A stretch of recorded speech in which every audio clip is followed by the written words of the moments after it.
Film dibuka dengan aksi bedil-bedilan sengit antara pasukan teroris Irak dengan tentara Amerika yang dipimpin oleh Jibril. Sebagai pemimpin, ia terus bertahan sambil menunggu bala bantuan datang.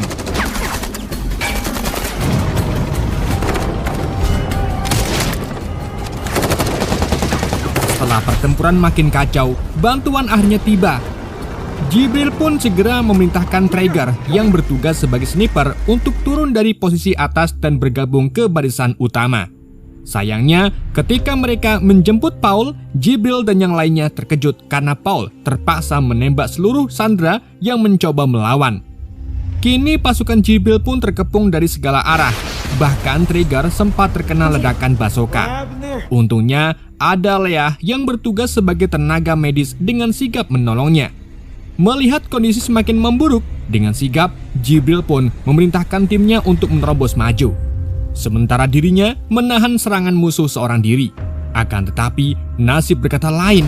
Ia tertembak sniper tepat di dada. Dan tiba-tiba, Jibril terbangun. Semua itu ternyata hanyalah mimpi buruk kenangan masa lalunya.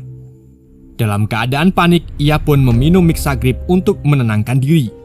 Namun, tak lama terdengar suara misterius dari luar kamarnya. Ia menemukan seorang pria asing duduk santai di dapurnya dengan sebotol anggur cap orang tua. Jibril bingung bagaimana orang itu bisa masuk. Jibril yang marah pun dengan tegas menyuruh pria itu untuk pergi. Tapi pria misterius itu menyampaikan misi baru untuk Jibril. Dengan tegas, Jibril pun menolak. Baginya, masa pengabdiannya sebagai tentara sudah selesai.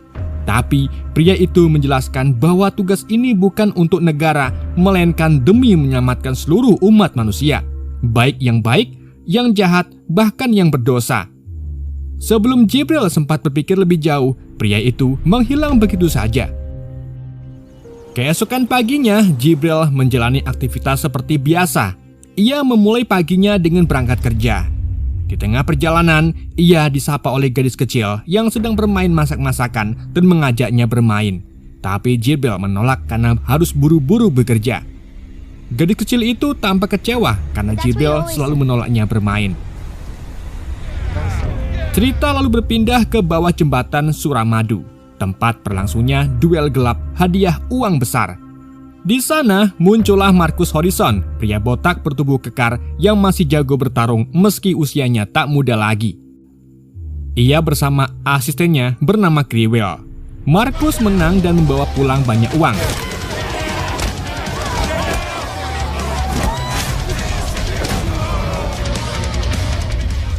Namun saat sedang membagi hasil di toilet umum, mereka didatangi sosok misterius yang membawa koper berisi emas. Di situ Marcus ditantang bertarung. Jika menang, emas jadi miliknya. Tapi jika kalah, jiwanya akan diambil. Karena tergiur harta sebanyak itu, Marcus pun menerima tantangannya. Tetapi sayangnya, ia kalah telak. Sebelum kehilangan kesadaran, Marcus teringat masa lalunya yang kelam penuh dosa, yang menjadikannya target sempurna untuk direkrut oleh kekuatan gelap si pria misterius. Di sisi lain, Jibril kini hidup tenang sebagai montir bengkel. Ia lalu didatangi kembali oleh pria misterius yang sebelumnya muncul di rumahnya. Pria itu memperkenalkan dirinya sebagai Balthazar. Dengan tenang tapi mendalam, Balthazar mengungkapkan misi besar yang harus diemban Jibril, yaitu melawan malaikat agung Mikael yang kini memimpin pasukan iblis Undead, serta menutup gerbang neraka yang menyebabkan jiwa-jiwa berdosa seperti Marcus tersesat dan dijadikan sebagai pasukan Undead. Misi Jibril adalah membentuk tim dan mencari Warrior of Peace, pasukan perdamaian demi menghentikan kekacauan ini dan menyelamatkan dunia. Namun, penjelasan itu terlalu cepat dan membuat Jibril kebingungan. Sayangnya, sebelum sempat bertanya lebih banyak, Balthazar menghilang. My boss will be back any minute. We're building and fixing things. Michael and his legion of demons. Just get all that from... Doubted the existence of God. Saat pulang dari pekerjaannya, Jibril kembali bertemu dengan gadis kecil yang pagi tadi mengajaknya bermain. Kali ini ia sedang menangis karena dimarahi oleh ayahnya. Jibril pun menghiburnya dengan bijak bahwa semua orang pasti pernah salah dan itu nggak apa-apa. Sesampainya di rumah, Markus kebingungan soal misi yang terus menghantuinya, hingga ia pun menemukan petunjuk misterius di sebuah botol bertuliskan iblis. Sementara itu di tempat lain, seorang psikopat keji bernama Roman tengah bersiap menyiksa korbannya. Tapi tiba-tiba Marcus Horizon yang kini sudah jadi undead muncul dan merekrutnya. Meski Roman sempat melawan, ia tak kuasa menghadapi Marcus dan akhirnya jiwa berdosanya pun diambil. Who are you? Not risking my life for this job. Di sisi lain, Traeger yang dulunya sniper kini bekerja sebagai petugas kebersihan. Ia baru saja dipecat karena menolak membersihkan ruangan yang ada anjingnya. Saat ia sedang murung, Jibril datang menemuinya. Traeger pun begitu bahagia karena Jibril adalah satu-satunya keluarga yang ia miliki. Jibril lalu mengajaknya bergabung dalam tim pejuang perdamaian. Setelah itu, Jibril menyambangi rumah Leah. Di situ, ia menyampaikan misi besarnya dan berharap Leah bergabung sebagai divisi medis kembali dalam timnya. Namun Leah yang kini berkeluarga dan memiliki anak yang menderita tumor mematikan menolak dengan berat hati. I would, Sarge. Jibril pun mencoba memahami situasinya. Could you pick her up after work and take her to PT? Hey, sweetie, you need something? I ask. Thanks. I already got Trigger coming. I'm sorry, Sarge. Selanjutnya, Jibril pergi ke pusat latihan tinju untuk menemui Paul yang kini beralih profesi menjadi petinju setelah keluar dari pekerjaannya sebagai sipir penjara. Trauma masa lalunya membuatnya memilih ring tinju sebagai pelampiasannya. To help you. Ketika Jibril menjelaskan misi yang diembannya, Jim Paul rats pun in this langsung shithole. bersemangat ingin kembali ke medan pertempuran. That's why I trusted you to watch my ass. The action, being out in the field. Had me at that shitty place in Inglewood. Push. I think this is it. Di lain sisi, saat sedang papung di rumahnya, Leah mendapat penglihatan batinnya dalam air. Ia melihat Jibril adalah satu-satunya harapan yang bisa menyelamatkan putrinya dari penyakit mematikan itu dengan sebuah ramuan biru misterius. Saat itu, Jibril dan tim barunya tengah berlatih tembak dan bersiap menjalankan misi besar. Namun, belum sempat menjelaskan rencana sepenuhnya, Leah tiba-tiba datang dan memutuskan bergabung bersama mereka demi putrinya dan demi harapan terakhir dunia. Setelah tim mulai terbentuk, mereka menuju ke sebuah kafe untuk menyusun strategi. Namun di tengah-tengah jalan, Jibril merasa diawasi oleh seseorang. Sesampainya di kafe, Leah yang kini menyadari bahwa dirinya memiliki kemampuan meramal, mencoba mencari petunjuk dengan cara yang sama, menenggelamkan kepalanya ke dalam air wastafel toilet. Dari penglihatannya, muncullah simbol malaikat telanjang yang bercahaya terang. Petunjuk ini membawa mereka ke sebuah klub malam misterius yang diyakini berkaitan dengan simbol itu. Setibanya di sana, mereka memutuskan untuk berbencar. Sayangnya di situ, Traeger malah terlena dengan godaan wanita penari tipis telanjang di klub itu. Sementara Paul memilih bersantai menikmati minuman bersama bartender. Di sisi lain, Jibril dan Leah tetap fokus mencari petunjuk. Jibril mencurigai seseorang dan mengikutinya ke lantai atas. Dan ternyata benar, tiba-tiba ia menyerang Jibril. Sebuah pertarungan sengit pun terjadi di sana. Sementara itu di bawah, Leah juga menghadapi gangguan dari seorang pengunjung. Namun ia diselamatkan oleh pria misterius yang belum diketahui identitasnya. Keributan pun tak terhindarkan dan suasana klub memanas.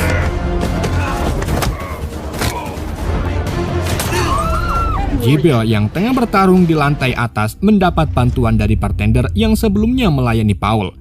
Bersama, mereka berhasil mengalahkan semua lawan yang ternyata adalah iblis yang menyamar sebagai manusia. Setelah kekacauan mereda, mereka semua akhirnya saling memperkenalkan diri. Disinilah terungkap bahwa bartender itu bernama Pedri. Sebetulnya ia adalah seorang pendeta yang menyamar menjalankan misi untuk menghancurkan Legion. Ia tidak sendirian, ia bersama dua rekannya bernama Rowak yang merupakan seorang polisi dan Farouk, mahasiswa ahli teknologi. Mereka bertiga sudah lama memburu pasukan Legion yang artinya misi mereka berkaitan erat dengan misi Jibril untuk mengalahkan malaikat agung Mikael. Karena Legion adalah anak buah setia Mikhail, Jibril yakin jika Pedri dan teman-temannya adalah pejuang perdamaian, seperti apa yang dibicarakan oleh Jibril. Namun Farouk masih ragu untuk mau bergabung dengan Jibril. Ia berpendapat bahwa misi ini seharusnya dilakukan dengan tetap menjunjung komitmen kepada yang di atas, bukan semata mengikuti ajakan Jibril ataupun misi dari pihak manapun, apalagi hanya berdasarkan pada ramalan Leah yang belum jelas kebenarannya. Always thought they were dreams. That's why we're in Georgia. An army to destroy mankind.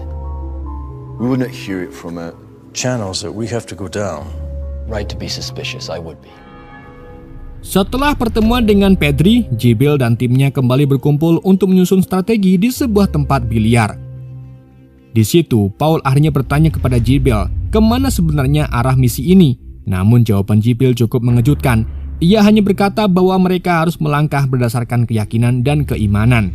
Jawaban itu pun membuat Paul kecewa, merasa seolah-olah mereka dibawa ke dalam misi besar tanpa arah yang jelas.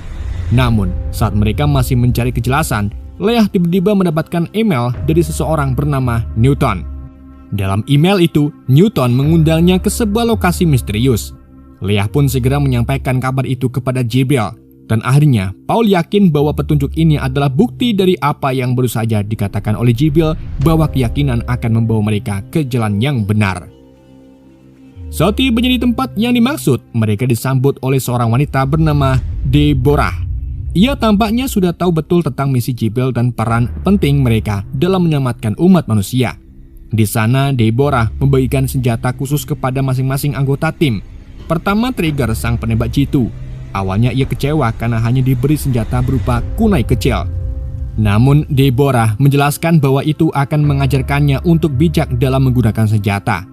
Kemudian Paul mendapatkan pistol berkekuatan tinggi yang mampu menghancurkan musuh secara brutal. Leah sebagai ahli medis diberi sebuah ramuan ajaib biru yang ternyata selaras dengan pandangan ramalannya tentang penyembuhan putrinya. Dan terakhir, Jibril diberikan sebuah pedang api legendaris. Ia sempat merasa semangat, namun kecewa ketika pedang itu tidak mengeluarkan api seperti yang dibayangkannya. Ternyata, pedang itu hanya akan bereaksi terhadap pemilik yang benar-benar memiliki ikatan batin dengannya.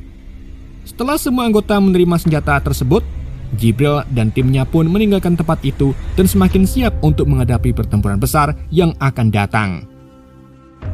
Di keesokan harinya, Jibril memutuskan untuk pergi ke sebuah gereja tua yang di dalamnya terdapat patung Dewi Diana. Ia merasa terpanggil oleh dorongan iman yang selama ini mulai pudar. Di tempat suci itu, Baltasar kembali menampakkan diri. Ia menjelaskan bahwa dulunya Dewi Diana sering datang padanya. Mendengar hal itu, Jibril pun mulai sadar bahwa Baltasar juga pernah berada di posisi yang sama. Jibril lalu menceritakan rasa putus asanya karena para pasukan perdamaian yang dipimpin oleh Pedri menolak bergabung. Tapi Baltasar memberinya petunjuk baru tentang musik rohani dan pengetahuan, petunjuk yang lagi-lagi terasa sulit dicerna oleh Jibril. Everything I know. Experience it. Something about church music. I don't understand. Of superior intelligence. Di waktu yang sama, markas Deborah mendadak diserang oleh iblis. Iblis itu menyampaikan pesan mengerikan bahwa pasukan iblis kini telah lengkap. Beruntung Deborah berhasil mengalahkan makhluk itu berkat senjata canggih yang ia miliki.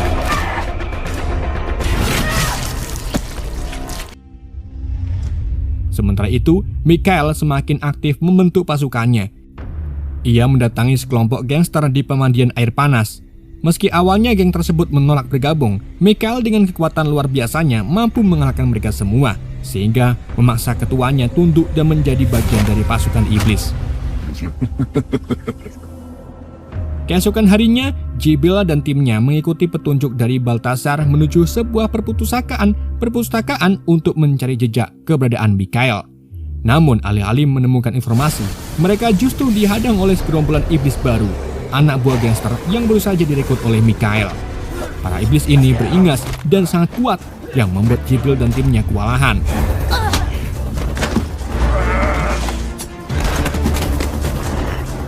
Mereka pun hampir saja terbunuh sampai akhirnya Pedri dan pasukannya datang menyelamatkan mereka.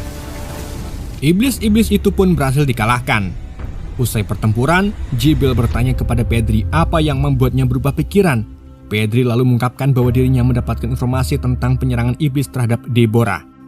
Dan pernyataan bahwa pasukan iblis telah lengkap membuatnya sadar mereka tak punya waktu lagi untuk ragu. Di momen inilah terungkap bahwa sosok misterius bernama Newton yang sebelumnya mengirim email kepada Leah ternyata adalah Pedri itu sendiri. Kini situasi pun semakin genting, pasukan Mikhail hampir rampung. Hal ini membuat Paul sempat kehilangan harapan, namun rekan-rekannya segera menyemangatinya. Dari pertempuran tadi, Jibril mendapatkan petunjuk kata Oblicit yang keluar dari iblis para iblis. Pedri kemudian menerjemahkan bahwa itu adalah nama dari benteng Tuhan, sebuah lokasi rahasia yang terletak di utara Georgia. Tanpa buang waktu, mereka pun langsung berangkat ke sana. Namun sesampainya di daerah Milta Power di Erangel, mereka memutuskan untuk melanjutkan perjalanan dengan berjalan kaki agar kehadiran mereka tidak terdeteksi oleh para iblis yang bisa merasakan getaran kendaraannya.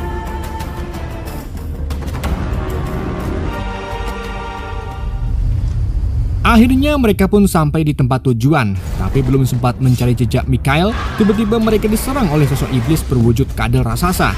Pertarungan sengit pun terjadi.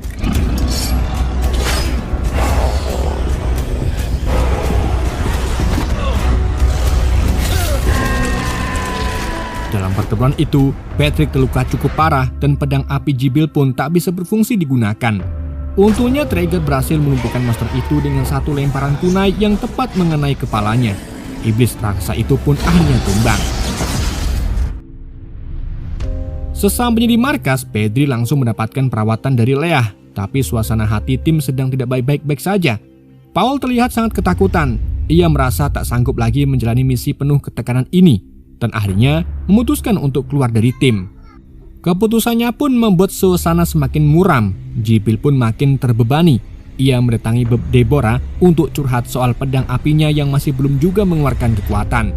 Tanpa ragu, Deborah pun langsung memegang pedang tersebut dan mengejutkannya, api langsung menyala dari pedang itu. Dari situlah Deborah langsung sadar bahwa bukan pedangnya yang bermasalah, tapi iman Jibril sendiri yang mulai goyah. Jika hati pemiliknya tidak memiliki keyakinan dan iman kepada Tuhan, maka pedang itu tidak akan bisa digunakan. Deborah pun menyarankan Jibril untuk menemui Pedri agar ia mendapatkan pencerahan. Sementara itu, Traeger masih tak percaya kunai miliknya bisa mengalahkan monster raksasa sebelumnya. Ia ingin lebih ahli dalam menggunakannya. Lalu, mendatangi Roark memintanya melatihnya. Tapi Roark menolak karena ia harus pergi mengurus urusan di panti asuhan yang dikelola oleh Pedri. Mendengar kegiatan mulia, Traeger pun memilih untuk ikut membantu.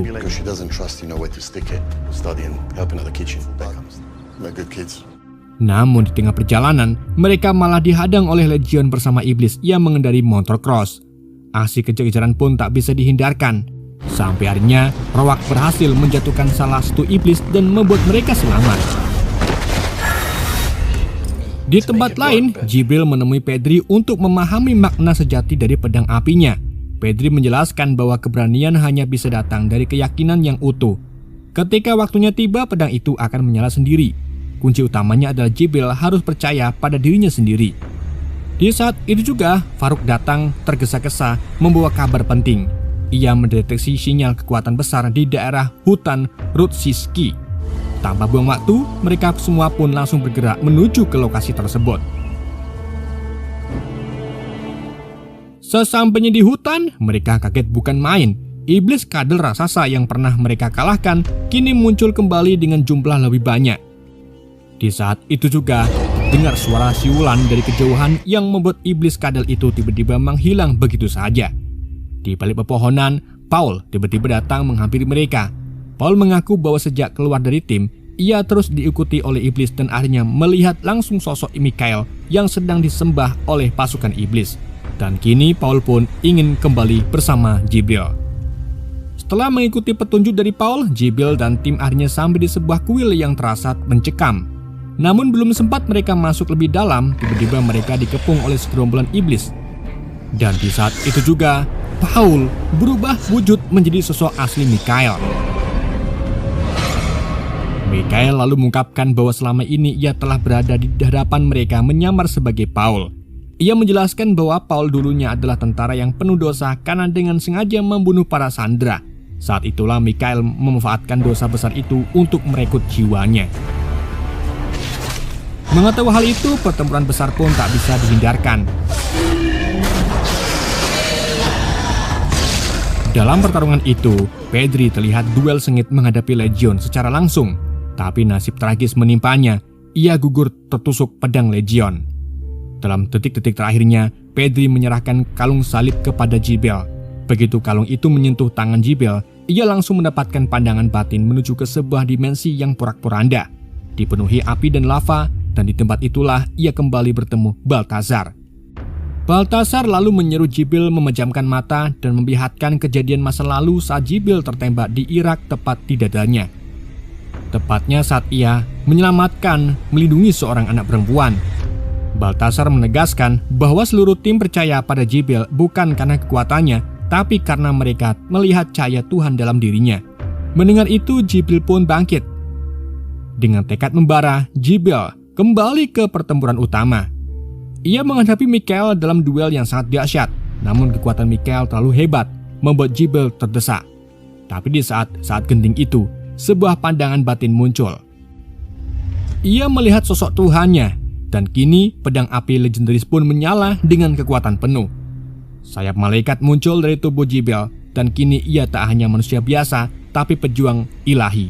Dengan kekuatan surgawi itu, Jibel pun akhirnya berhasil mengalahkan Mikhail dalam pertempuran pamungkas. Dalam detik-detik terakhir, Mikhail yang sekarat meminta bantuan dari Legion, tapi alih-alih membantunya, Legion malah memilih kabur demi menyelamatkan diri.